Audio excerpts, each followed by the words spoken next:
Hello and welcome. My name is Londa Carter and I am the recovering Hunbot. And this is season 1, episode 6 of Hey Hun, You Woke Up. This podcast is brought to you on 10 podcast platforms, including Stitcher, iTunes, Spotify, Google, and Anchor. The video version is on YouTube. If you would like to support me and the AntiMLM content that I create, you can do so by joining my Patreon. There are 3 tiers and they're all very reasonable, ranging from $1 to $10 per month, and literally any amount helps. And if you're listening to me via Anchor, you can donate to help me continue up my game through listener support. Today's guest is a friend of mine and also subscriber named Ada. Ada holds a BA and MA in psychology. Prior to teaching college, they worked in mental health. Now they teach freshman through senior level psychology courses at a college. What I find so very unique to Ada's teaching method is how they bring in multi-level marketing into social psychology. I'm very happy to have Ada as a guest, so without further ado, let's welcome Ada to the show. Wow. Welcome, Ada. Thank you so much for being here. Thank you for having me.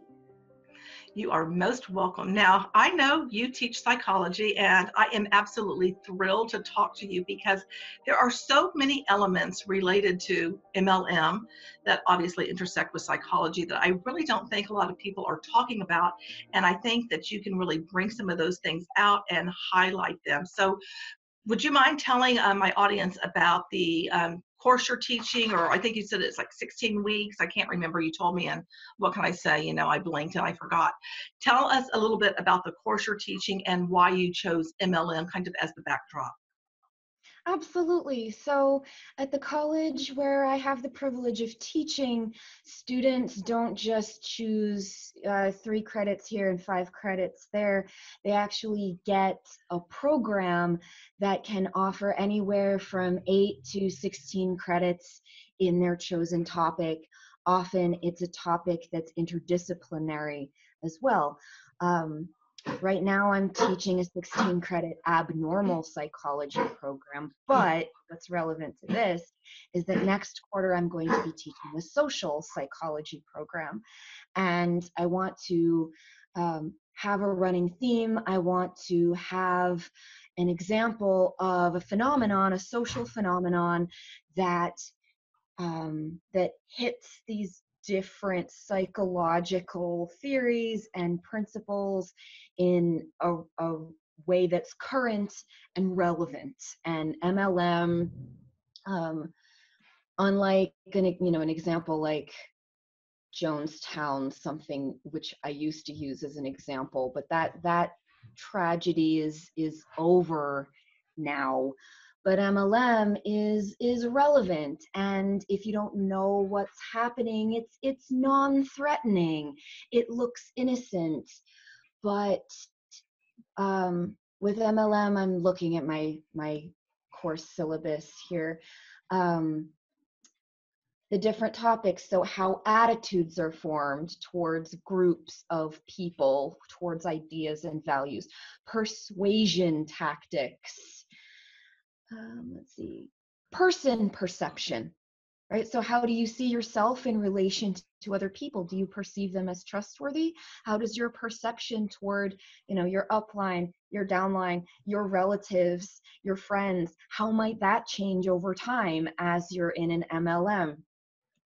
Social influence, conformity, roles, obedience, right? These are topics that we will cover. Stereotyping, discrimination, right? So we've got all of these different topics here that in one way and another, we can dip into different mechanics and aspects of MLM, among other things. It's interesting just hearing you go down that laundry list. I'm just kind of in my head mentally going, yep, check mark, yep, yeah, yep, yeah, there, all of that, Yep. Which is, it's fascinating and horrifying at the same time. And I don't think that when people, I say, exit multi-level marketing, I don't think they think about how their person has been altered from having been in multi-level marketing. And that is something that is, I think it's going to have a ripple effect on yourself, on your family, on your friends, Yeah. that it is very extending. And I think there's a lot of people walking around who are damaged from multi-level marketing and are absolutely clueless about that because of all of those things that you just listed. So let's talk about some of those things, and let's talk about how undergoing or being a part of multi-level marketing can actually impact somebody long after they have severed their relationship. So one,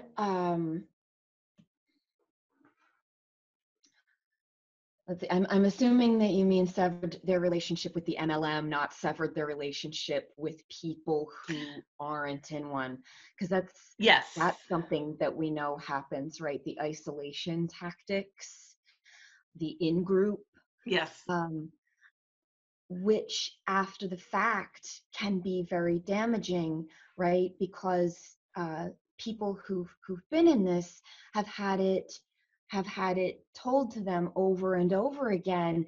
People who are trying to tell you that whatever MLM isn't good for you. Oh, they're just being negative. They're trying to hold you down. You need to cut them out of your life. And so they are encouraged to toss out their support system, Mm-hmm. family, friends, and those relationships might be permanently damaged. Hopefully not, but if it becomes a part of you now that people who didn't endorse this quote unquote business model are to be cut out of your life, that's a relationship that took damage. If part of and so that's a way that someone's mental and emotional geography is altered, right? um, they might be encouraged to view their upline, their downline, their fellows, um, as their new network, right? Their family, so to speak. And that changes a person, especially if they wake up and then they lose that, because that family, those friends, were contingent upon them endorsing this, being a part of it. And losing that can be very traumatic, right? Now, Yeah. now that you bring that up about losing that, because that triggered something that I did want to talk about, Yeah. because in my view, it seems it's almost like a death, and that you have to go through that grieving process because you have Oh not yeah. only lost your original set of friends and family that you may have damaged those relationships, but now you're talking about all these people that you thought were your sisters and all of this stuff from the multi-level marketing company. And now all of a sudden you're kicked out of everything and you are just on isolation island. Yep. And so you've got that double trauma, right? Um, as well, I mean,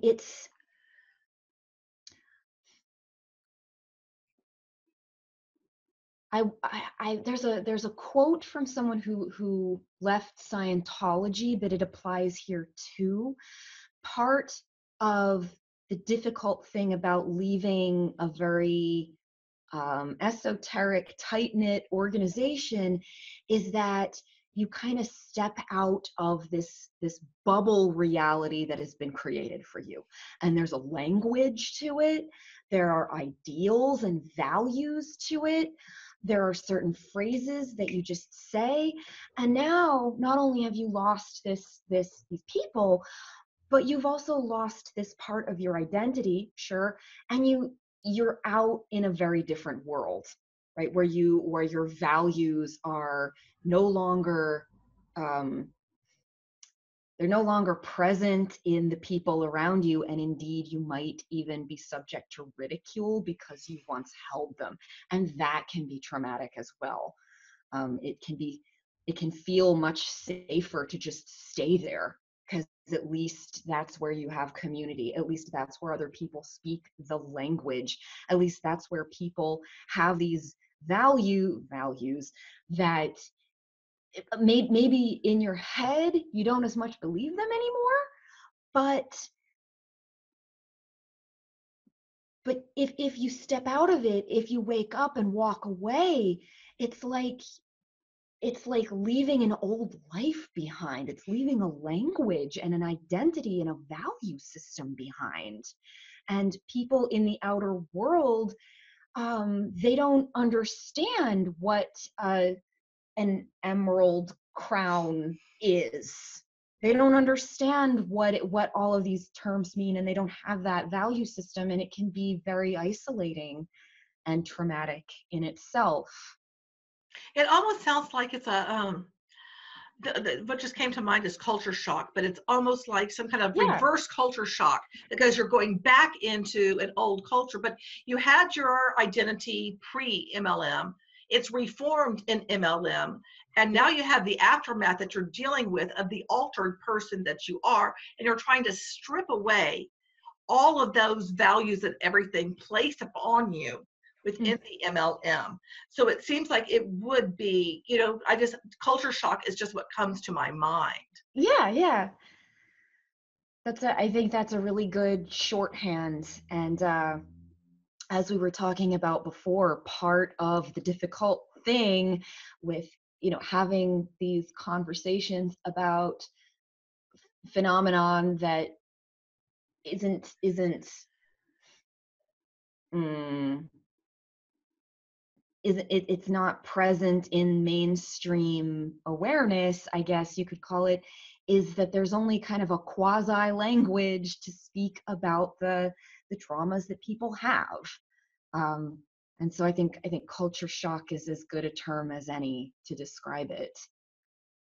Maybe I'll need to do a video on that sometime because I really do see that. And, before I hit record, we were talking about post-traumatic stress and how Mm, people who get out of MLM, I mean, you are going through a lot of emotions. You have been through trauma. And so I'd like for you to speak about that because I don't think people realize they've been through trauma. I mean, it's easy to know if someone's been raped. Yep, okay, you've been through a trauma. You've been through an abusive relationship and you were beaten. Yep, trauma. But when it comes to multi-level marketing, because you have this family and sisterhood and all of these things, and it feels different, but yet you're being abused throughout the entire relationship. Can you speak some on that? and it feels like it's somehow different because in US culture we have this sort of separation between, business model. It's not a business model, but they will tell you that it is, right? So I'm going to say quote unquote business model versus cult versus abusive relationship versus physical violence. And yes, those are different things, but those are all very firmly in the arena of these are traumatic things. um, MLM, not as much is known about it, and people are still kind of figuring this out. The as far as the psychological aspects of it, we're still figuring out, oh, this is a thing that damages people. What is it? How shall we talk about it? What arena, what category does this occupy? So it's important to parse out the financial aspects of it, which are very damaging. Don't get me wrong, but that's not my area of expertise. My area of expertise is to look at the mechanics of different kinds of relationships and different kinds of, um, biopsychosocial stuff, and look at it and, does it meet this criteria for damage? Does it do damage? So you've got massive commitment, and you've got cognitive dissonance. Yeah. I've seen this so many times and it drives me crazy, where at first they say, oh, you only invest as much as you feel comfortable with. This is your little side hustle, work just from your phone and when you feel like it. And then when it doesn't work, it's put on you. It's not us, it's you, right? It's victim blaming. You didn't Hmm. succeed, it's on you, right? Because you didn't give enough, you didn't work hard enough, you're not committed enough. You're going to be outworked by so and so who is next to you and succeeding where you failed, this mythical so-and-so, right? So there's the cognitive dissonance. So there's no clear path to success. They tell you over and over that there is, but when it comes down to the mechanics, they're awfully murky, aren't they? They're trying to sell you. This is a thing that cults do.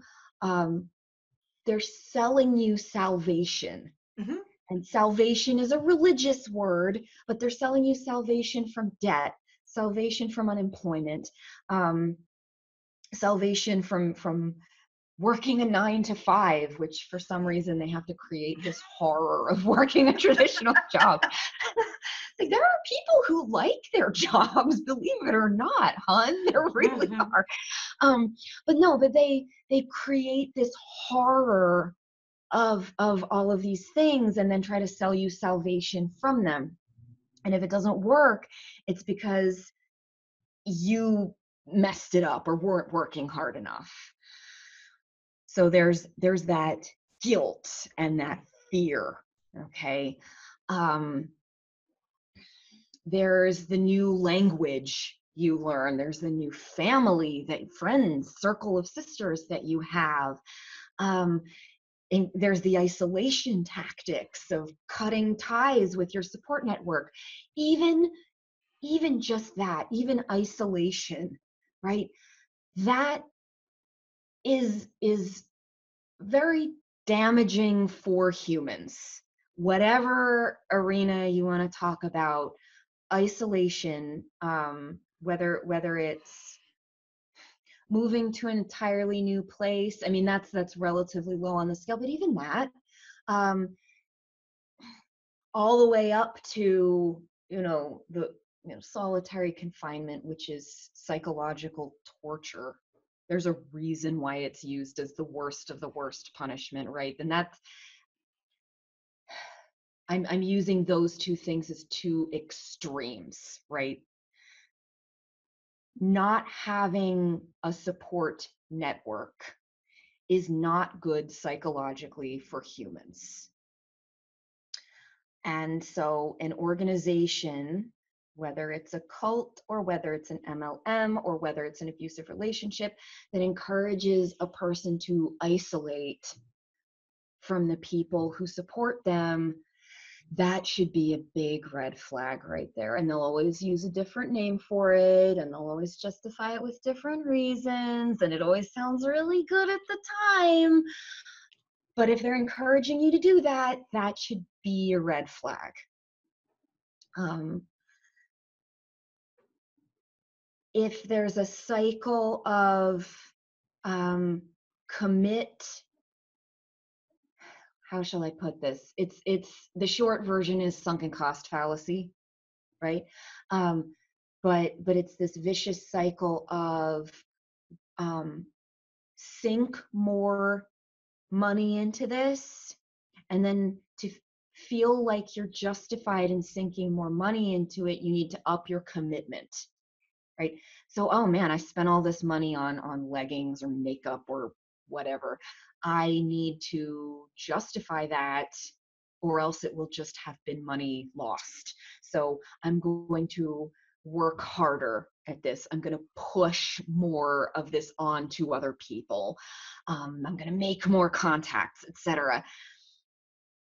And then once you've upped your commitment, it feels like, okay, I need to sink more into this to justify this time commitment and this emotional commitment. And so it just becomes this vicious cycle. And if other people are saying, hey, no, this isn't good, you're changing as a person, I see this happening to you, what's going on? Oh, if you push them away, that's an emotional commitment.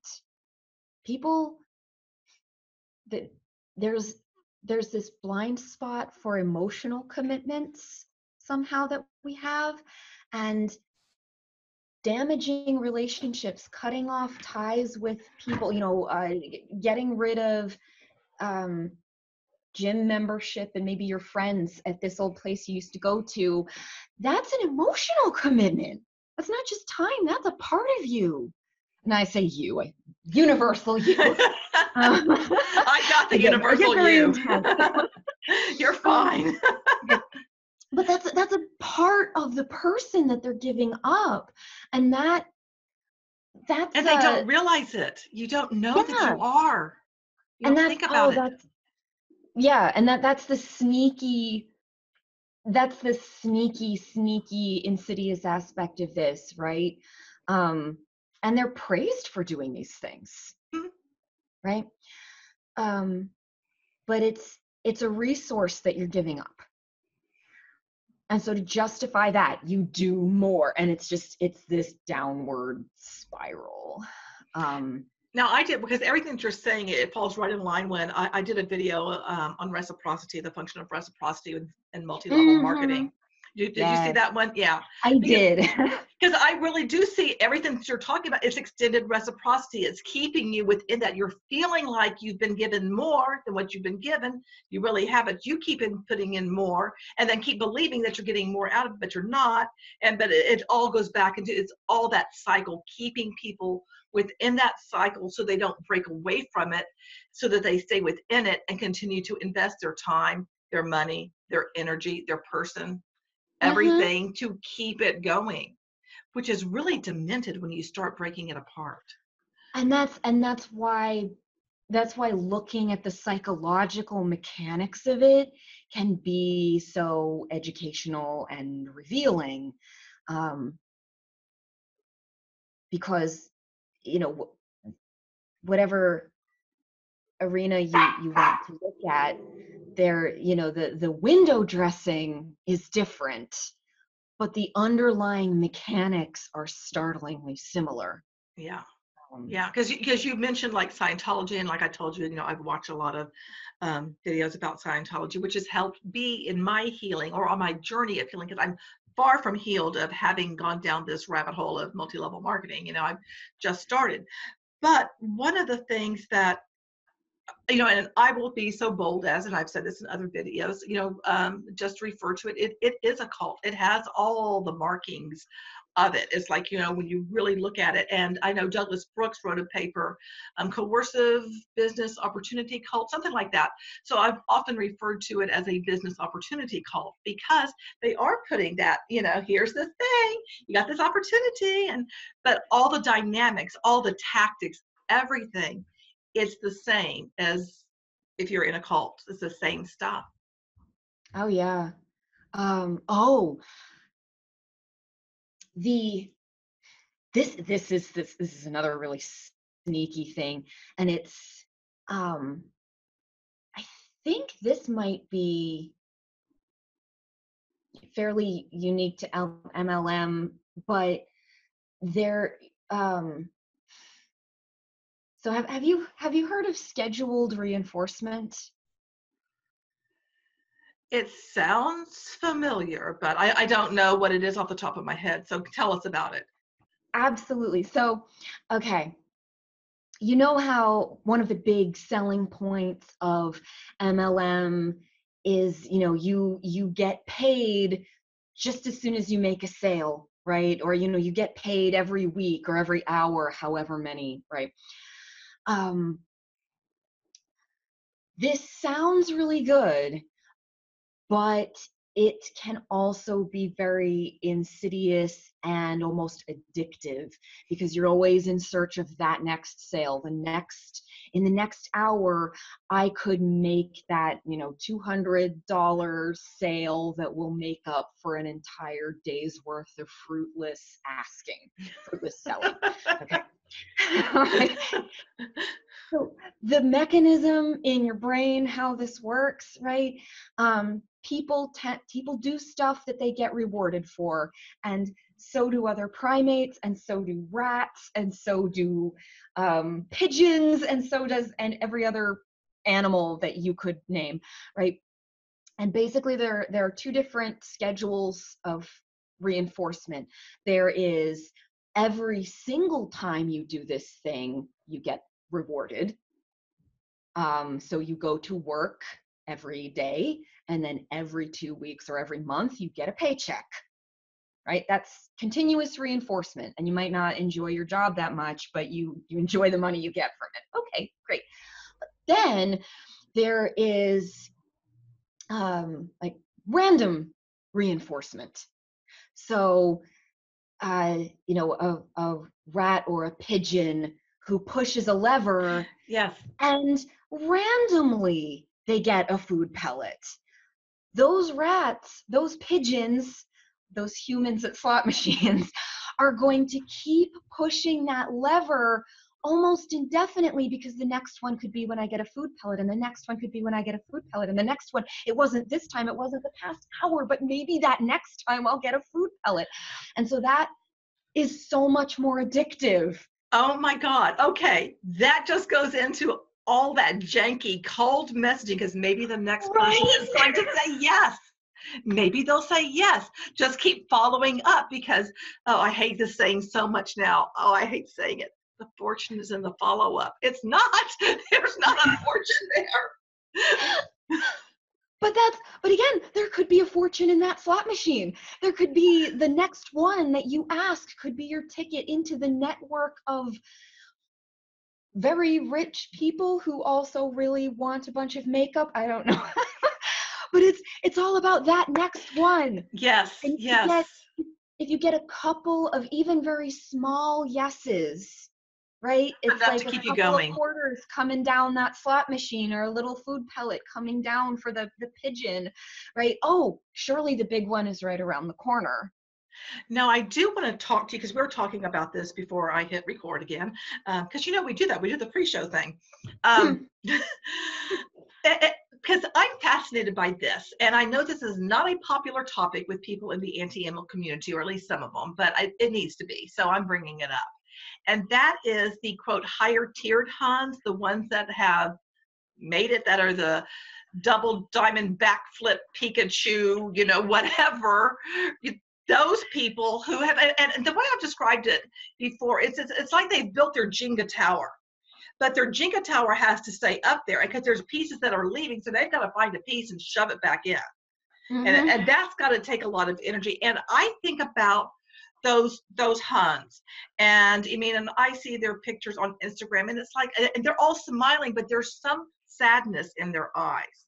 There's something that's missing, that I'm looking at them now that I'm awake, and I'm going, there's something going on that I feel is even deeper and darker than people who have just entered, and maybe they've been in it a couple of years or 6 months, but they never really got anything going. But if you've built something and you've been getting those food pellets, what about those people? So I cannot comment on like individual people and what's going on in, inside their inner processes, but Overall, globally about right, this. However, if a person's identity is wrapped up in this, yep, that changes them. If they, and this is another sunken cost aspect, if they've built their income on drawing people into this, they need it to be right. They need this to either be right, or that says something deeply unpleasant about them.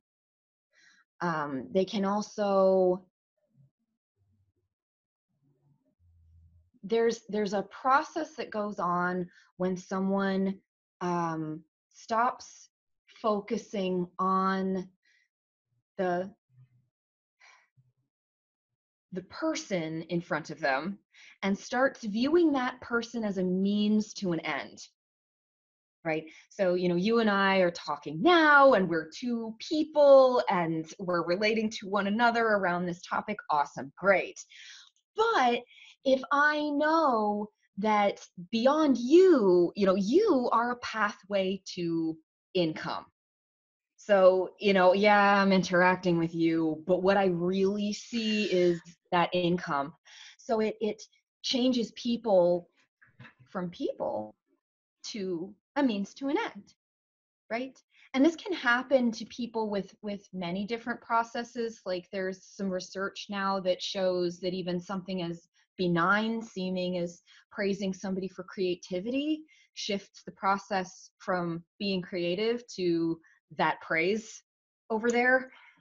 So the creativity is a means to an end now. And that's pretty benign, right? You know, you don't even think about it, right? Your little child brings to you a macaroni sculpture. I don't know what kids do.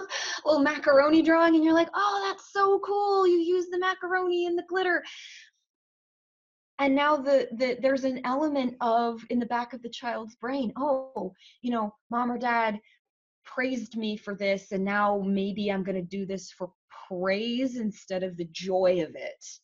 And that's another, and that's benign, fairly benign compared to, you're not a person to me anymore.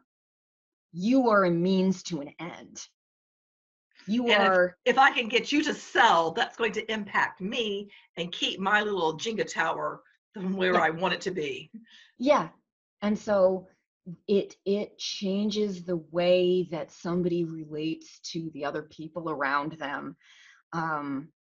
And again, for hyper social creatures like humans, we're one of the most social creatures on the planet. We really, really like other people.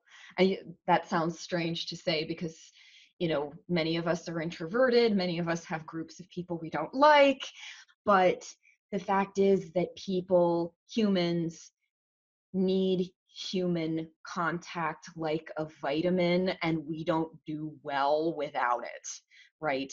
So changing the way you relate to other humans at that very basic level, focusing on what they can, the income that they can bring you rather than the face of the human sitting in front of you, yeah, that definitely does something to somebody. And they need it to be right.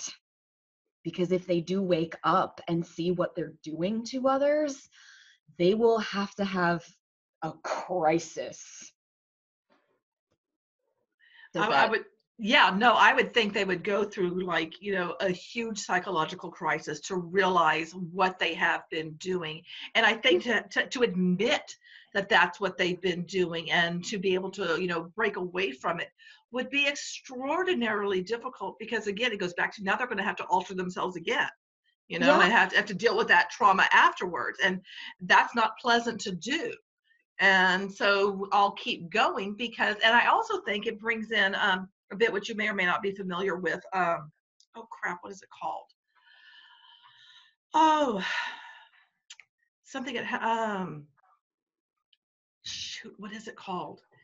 It has money and it's oh gosh, and now I cannot think of what it's called, but it has to do with like the prosperity gospel. There, I finally got it. I got it out of my head. Yep.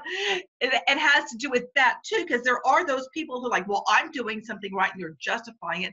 They're being rewarded. They're being seen as doing the right thing in God's eyes. And well, you're not doing it because otherwise you would receive the same blessings. Because there's a lot of these people who are also because I see on they're very faith-based people and looking to draw in, and I don't care if it's Mormon, Christian, just whatever you want to put on it, but they're faith-based in some way. Or they could be New Age spiritual. There's those as well, where I feel like that they the prosperity gospel is at work with them because they are getting the rewards. And maybe for the New Age people, it's the whole money manifestation thing. The secret.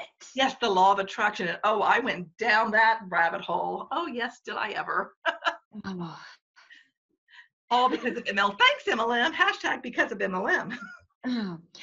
No, but there are underlying principles at work there too. People are very biased to believe that the world is quote unquote fair. So, and sometimes this gets turned around so that if bad things happen to somebody, somehow they must have brought it on themselves. And if good things happen, they must deserve that too, which is it's kind of like a psychological mechanism to distance ourselves, right? Oh, so and so had a tragedy in their life. Such and such couldn't make this business opportunity work. Well, that couldn't happen to me because I'm a good person, right? Which sounds so horrible and very simplistic, but at the kind of unconscious underlying mechanism, we do. We want to explain to ourselves why these things happen. We want to create this narrative. And if a simple one will do, that our brains will take that shortcut. Um, so if you have prosperity, you must be, so and so has prosperity, they must be doing something right. If I do the right things, the prosperity will appear. So and so, and it's another way to shift blame onto the victim. Mm-hmm. So if this doesn't work for you, it must be you, and it's not the MLM, it's not the product that makes people's hair fall out. It's not um it's not the deity in question. No, it's something with you, and you need to change yourself or behave differently or work harder, whatever it is, and then the prosperity will follow. And And then it it can doesn't. lead to victim blaming in a wide variety of areas of life. Yeah, and there is a lot of victim blaming when it comes to multi-level marketing. I mean, you just can't get away from that. You blame yourself. People who are higher up are going to blame you because, hey, they're having success, and the company will almost say the same thing to you, and it's reinforced over and over and over again. Whether, like with Beachbody, you have the weekly national wake up call, then you have the quarterly Super Saturday event, and then the annual conference, all these things to pump you up. And in between all of that, team calls, and then you have a success partner.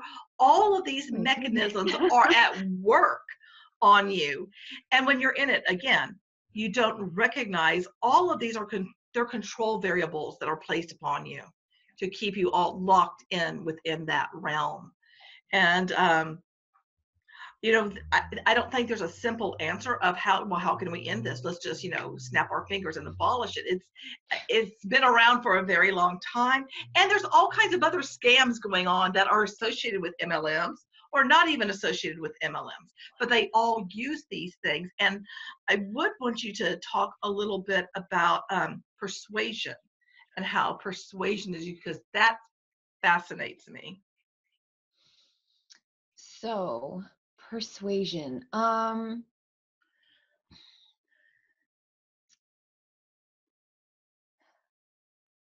Let me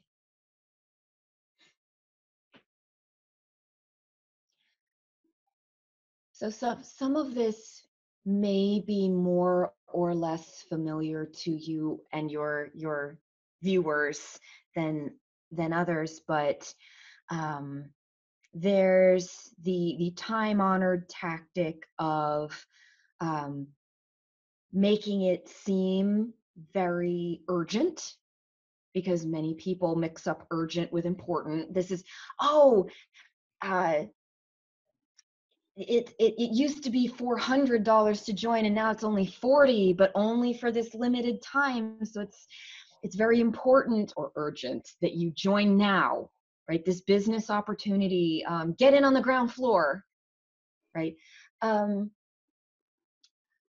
there's creating a sense of urgency and trying to confuse that with important. There is creating a problem. Okay, I'm going to create a problem or a need or a horror in your mind. And then, despite the fact that I'm the one who created this for you, I'm going to turn around and now sell you the solution to it. Selling salvation. And I think I said before we were talking before we recorded, salvation's a religious word, but it doesn't have to be.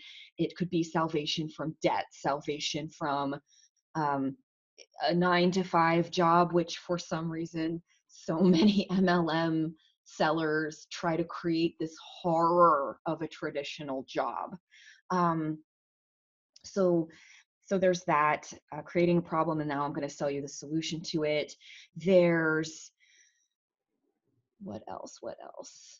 I had it in my brain. There's the what is, I can't remember the name of it, but it's when I know you are, but what am I?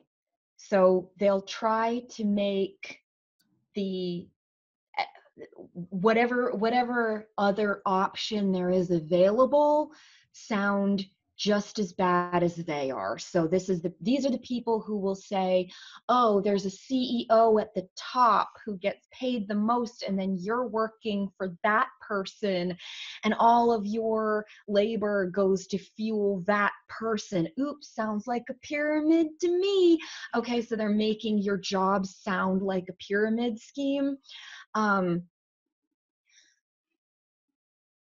So it's whatever you're doing is just as bad or worse as what I'm doing. Okay, so there, and at least here you get to be your own boss and set your own hours, etc. So it's sort of the I know you are, but what am I fallacy. Persuasion. So there's love bombing. Mm-hmm. Yeah. So, mm-hmm. Yeah. And this is like, yeah, this is classic. Yeah. Oh, I love what you do. You're so beautiful. You'd be so good at this. You're doing this kind of thing anyway, and you're just so good at it, et cetera, et cetera. Making the person feel so special, and drawing them in. Creating emotional investment and dependence. Once you or an MLM seller who is drawn into this, okay, so they've been love bombed, they're on that emotional high, they're riding it, okay, and because they see their upline as this expert, somebody who's succeeding, somebody who knows what's up, if their upline tears them down or criticizes them or blames them, paradoxically, emotional investment that comes from being hurt and then forgiving, that's an emotional investment, just like happiness is, because you've put a lot of yourself now into overcoming that emotional hurt, right? You've said to that person, your upline or the cult leader or whatever, okay, they break this person down, and they criticize them often in front of others. All right, so they break this person down, and then they heavily imply, and we're going to be the ones to fix you. We're going to be the ones to help you succeed. Oh, you failed at all these other opportunities, and that's on you because you didn't work hard enough or whatever, and oh no, and now it's that's very hurtful, and now we're going to be the ones to fix you though. So now you're even more dependent on them. If it was a cult, they'd break you down by saying, oh, you're sinful and unlovable and all of those terrible things, but we're going to be the ones to save you and love you. But with MLM, it's more, oh, you didn't work hard enough. We're going to teach you how to be prosperous in this way. We've got the tools, and all you have to do is follow exactly what we're saying. And if you right, keep but doing it never arrives. it doesn't. It just doesn't. And it's interesting that you brought up the whole savior thing, because I've said this in videos as well too. Because I almost see multi-level marketing like a religion in terms of the MLM model of it itself. To me, that is the savior. It is the savior, and then everything else is underneath it. And the narrative, you're told. And I had I think I want to do something also at some point, and I'm not going to recall all. I got to go back and read it, but you may or may not be familiar with the ethnography "Purity and Danger" by Mary Douglas. It's a very Mm. famous ethnography, but it has to do basically good, bad, and how we view those sorts of things, and that definitely happens within MLM. MLM good, 9 to 5 bad. You know. It's what's interesting also is hearing you say this because myself, I didn't have an upline, either one of them, who like I really spoke to all that much, like they really didn't do anything with me. So all of mine was like self-imposed, going running around and finding everything. But I would listen to what, like what Beachbody said on the National Wake Up Call or this, that, and the other thing, and I'd want to go take action. So everything, I was getting all the same stuff, but I didn't necessarily have anybody tearing me down because I was doing that to myself based on. Oh no. Yeah, that if they can, if the whoever it is can get in your head and start doing that narrative, then your own brain is doing their work for them, and it's tragic. And I think that's the thing that should be talked about also is that because we often say the upline, the downline, or whatever, but a lot of times there are people that don't have anybody leading them, like what I went under. But that doesn't mean that you're still not being manipulated psychologically because of just what you said, is that Hmm. you get that narrative in you, and all of those things start working on you. And in some ways, I think it's even more insidious that you don't have one individual person that's doing anything, that it's all of these other things around that are all working on you, multifaceted. Yeah, it's so hard to fight your own brain. It is, because it never shuts up. No. Um, let's see. Another, oh yeah, maybe I don't know if you experienced this, but this seems to be a common theme in MLM, in prosperity gospel, in cults, certainly on the other side of it. Um, they circumvent the logic rational decision maker in your brain by appealing directly to emotion.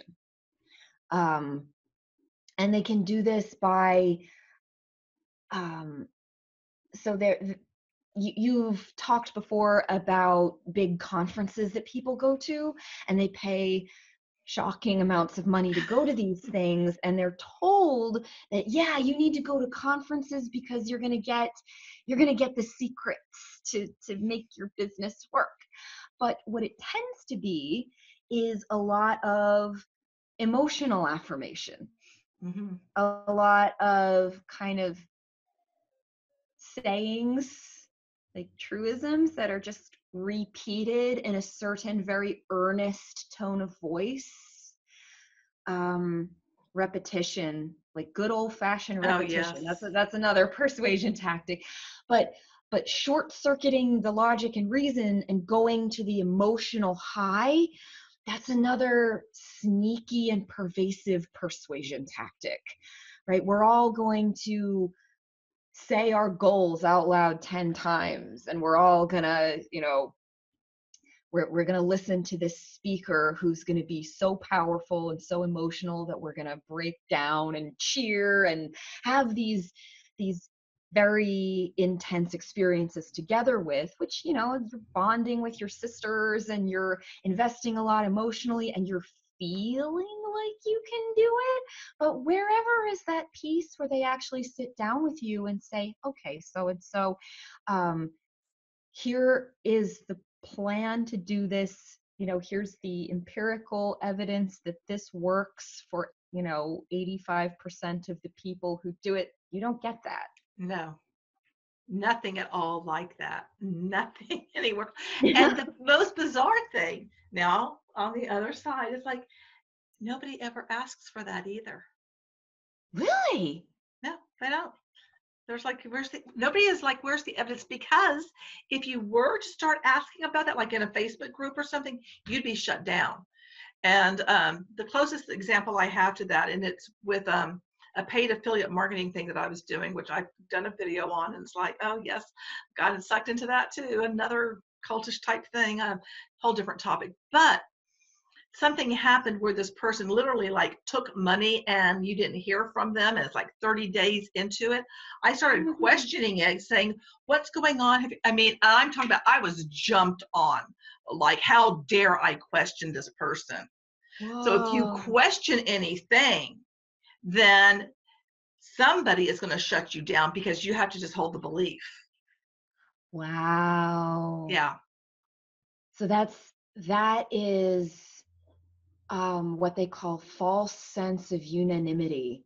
You're not Oh, allowed to and I was not even aware of that, but that's something in um like obedience tactics where you can't even voice a differing opinion, you can't question it because the other members of this group will just jump on you and shut you down. Wow. yeah, and that is an MLM. I mean, I have seen it time and time again. You question anything, and you just learn not to say anything. Just like when we were talking before, when I was talking about as a child, I learned not to question religion because I was shut Mm, down. I was like, okay, don't do that. I mean, it's the same kind of thing. As soon as you ask a question, boom, it's like vultures. They just attack you, and that doesn't feel good, right? no, absolutely not. All that does, though, is reinforce you to go along with the narrative, go along with the story, accept it as fact.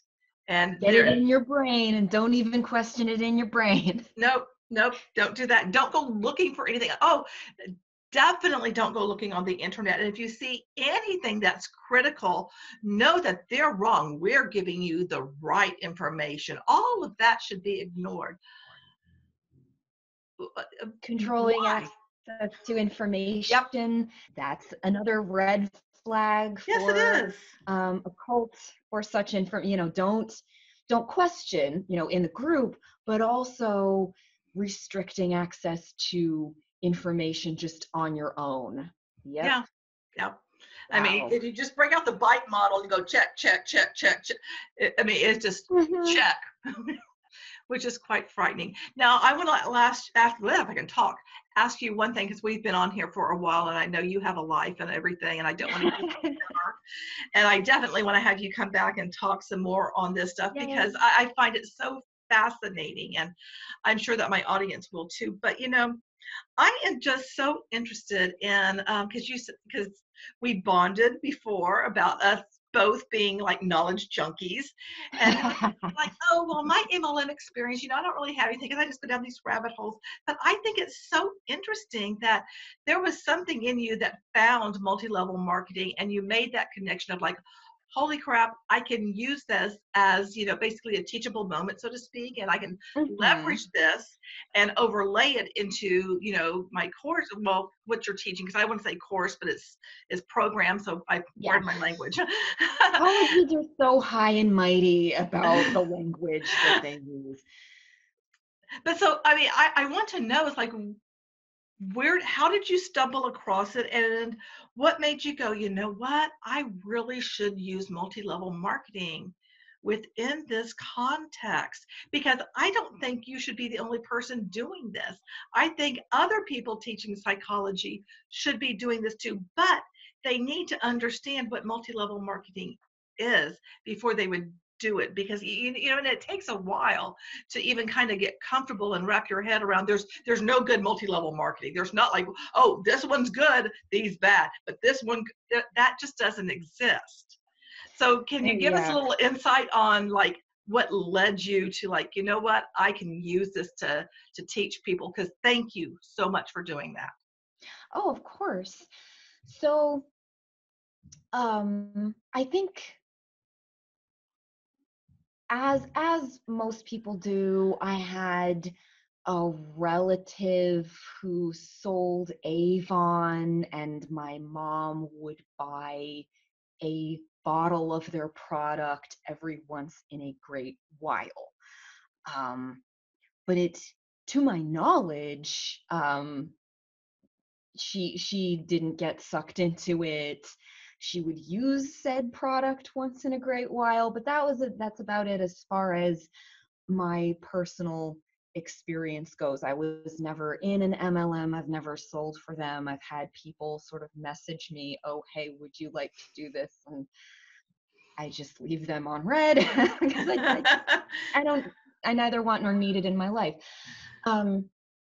But in my wanderings through the internet, in my wanderings through YouTube, I saw different people, different content creators speaking about their experience buying or selling these products. And qualitatively speaking, these products they were talking about, they all had kind of similar models, and these people had similar problems with them. And I thought, what is the uniting factor here with this dissatisfaction and suspicion and all of this? And so I looked a little deeper. The one that I saw first that I really dug into was Lularoe. And the first person that I saw speaking about it was I think her handle is Glitter and Lasers, and she's hilarious. But she was talking about her experience with their leggings and this, and so I did some research. What even is Lularoe? What are they about? And so I saw, that documentary, the one that we've all seen, the one on Vice, I think. And after that, I started looking at, there's the Dream podcast. There's all this other information available about MLMs and their founders and their business practices and what they do. And so I just went further and further down that rabbit hole. And that was how I found your channel, because, after a while, the content about people's experiences, it's valid, it's great. But if you are like me and you want more in-depth knowledge of, yes, but how does it actually work though? What are the underlying process? I want to get under the surface, under the window dressing, and actually see the mechanics of it. The Dream is great. The Dream podcast is great, but they stopped making episodes a long time ago. And your channel is great because you have direct experience with the business model of it, quote unquote business model. You have experts on, you have evidence-based information that's available. And the more I looked at this and the more I investigated it, the more it sounded like, oh, hey, this is a current, pernicious, oft repeated example that goes by many names, but the phenomenon is strikingly similar, that's relevant to my students, of these various psychological mechanisms that kind of start out being good tricks that people who don't have your best interests at heart take and twist round to their own ends. And I think I mentioned before, I used to use for a Psych 101 class where we just very quickly talked about, and this is social psychology, won't you? I used to use Jonestown as kind of an illustration of something that looks very innocent and that looked like a good thing at first, but it got progressively worse as time went on and people became more invested in it, and these were the tactics that the People's Temple used, et cetera, et cetera.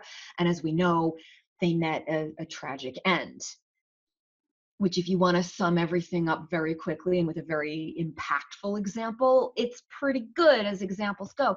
But if we're going to spend an entire quarter on it, and we are, you need something that is still going on, that's in our society today, that ostensibly embraces the values in our culture and economy now, that preys now on many different demographics depending on who you are.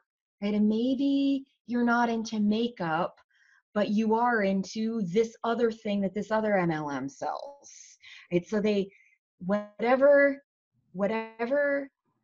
hooks your brain has, we all have them. There's no us and them here. We all have these mechanisms in our brain. If you're a human, you have them.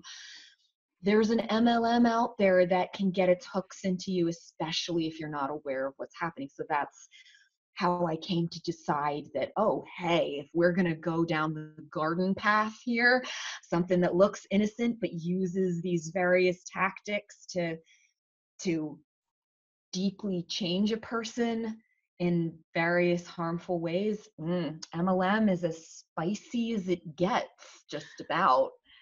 It really is. It really is. I was just thinking, because we're going to wrap things up next. We've been on for a long time, but I definitely would love to have you back. And one of the things that I think would be fascinating to talk about, well, there's two things. One is your students' reaction to having MLM as the backdrop, because they might even say what they're like, oh, well, my mom did doTERRA, my aunt did Lularoe. They may come up with stuff, but I would love to hear what, and how this helped them understand, avoid this, do not do it. I'd be very interested in that, because I think it's such a good thing that through your teaching that you can reach some younger people and hopefully, prevent them from making the choice that I did. At least they'll have an awareness of it, because it's not like we have this awareness in our culture of avoid this because this is a bad thing. That's why I think they have lasted for so long, is because there has not been the voice to say, whoa, we need to stop people from doing this. So you doing that is excellent. So that is something I'd like to talk to you about in the future. And also, because we briefly touched on this, because you did notice how certain demographics are attracted to particular MLMs. And I find that, being the cultural anthropologist person that I am, I find that to be incredibly fascinating of how that happens as well. So I'd love to have you back to talk, probably, a couple of times. I mean, we could do several times, because there's just so much to talk about. What can I say? Yeah. No, I can literally talk about psychology and the various mechanisms of psychology for hours, and I can't even, like, it still amazes me that I get to have a job where they pay me to do research on these things and then run my mouth in front of people about it.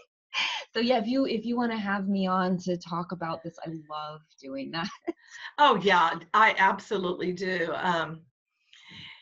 And something else I want to ask you, because I told you I'm creating that survey. I would love to be able to get you to look at the questions that I'm asking and get some of your feedback on it, if you'd be down for that, because I want to make sure this is really solid before I release it. But I want to collect good data, and what am I going to do with this data?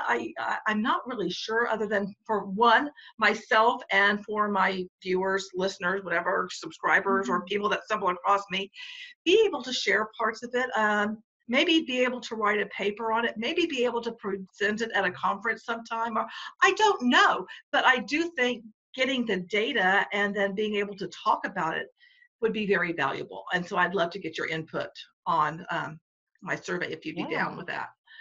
Yeah, that would be fun. I had a feeling you might enjoy that, because you remind me a lot of myself of, just loving learning stuff.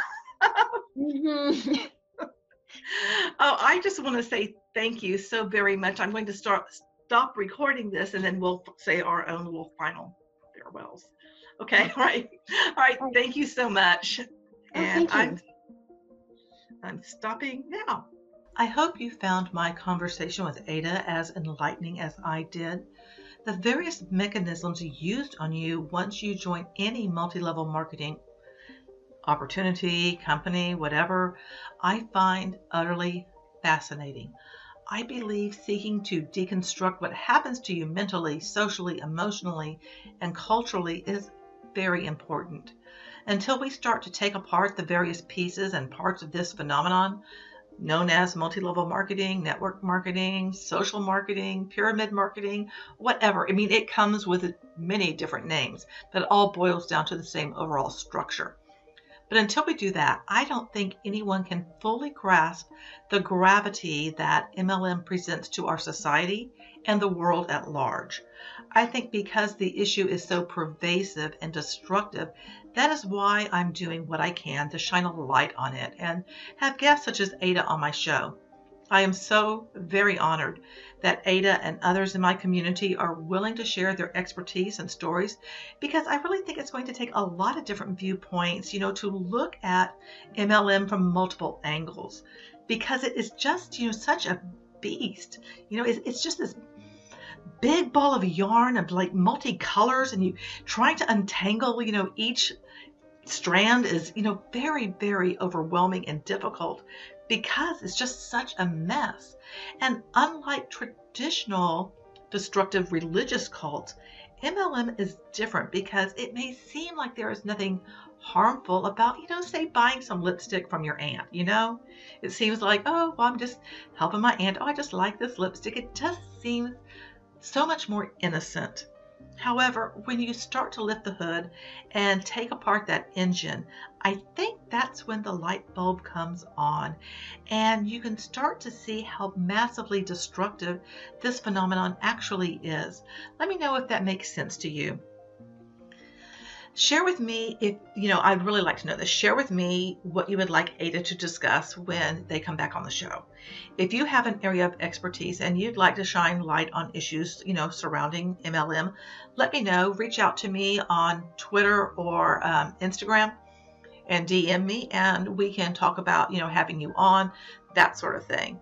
If you like this type of content, be sure to hit the subscribe button and that notification bell, and give this video a thumbs up if you are on YouTube, because really all of those things helps my content get seen more. And if you're listening to me on one of the various podcast platforms, be sure to subscribe to the show. And remember, change starts now.